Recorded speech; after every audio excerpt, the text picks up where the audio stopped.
ஐயனார் துணை சீரியலில் அடுத்த வர எபிசோடில் இந்த பக்கம் வந்த வேலைலாம் நல்லபடியாக முடிஞ்சிச்சு. குலதெய்வத்துக்கிட்ட ஆசீர்வாதமும் வாங்கியாச்சு. உனக்கு அடுத்த முகூர்த்தத்திலே கல்யாணம் கூட நடக்கலாம்.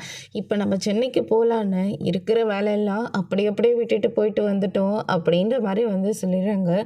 அதுக்கடுத்து தான் வானத்தை இருந்துட்டு பாண்டிக்கு வந்து ஃபோன் மேலே ஃபோன் பண்ணிக்கிட்டே இருக்காங்க. என்னாச்சுடி அப்படி எதுக்கு இத்தனை வாட்டி ஃபோன் பண்ணால் எடுக்க மாட்டியா, எதுக்காக இவ்வளோ நேரம் கழித்து ஃபோன் எடுக்கிற அப்படின்னு சொல்லிட்டு கேட்கவும், கோயிலில் திடீர்னு சாமி வந்து அண்ணனுக்கு கூடிய சீக்கிரமாகவே கல்யாணம் நடக்குன்னு சொல்லிடுச்சு. ரொம்ப சந்தோஷம். இங்கே கொஞ்சம் விட்டுருந்தா இந்நேரம் எனக்கும் கல்யாணம் ஆகிருக்கும் அப்படின்ற மாதிரி வந்து சொல்கிறாங்க. இதை கேட்ட பாண்டி இருந்துட்டு பயங்கரமாக ஷோக் ஆகுறாங்க. என்னடி சொல்கிற அப்படின்னு சொல்லிட்டு கேட்கவும், ஏதோ பொங்க வைக்கணும்னு சொல்லி என்னை கோயிலுக்கு கூட்டிகிட்டு போய் என் அண்ணனோட ஃப்ரெண்டு பிரேமுக்கு என்னை கல்யாணம் பண்ணி வைக்க பார்த்துட்டாங்க.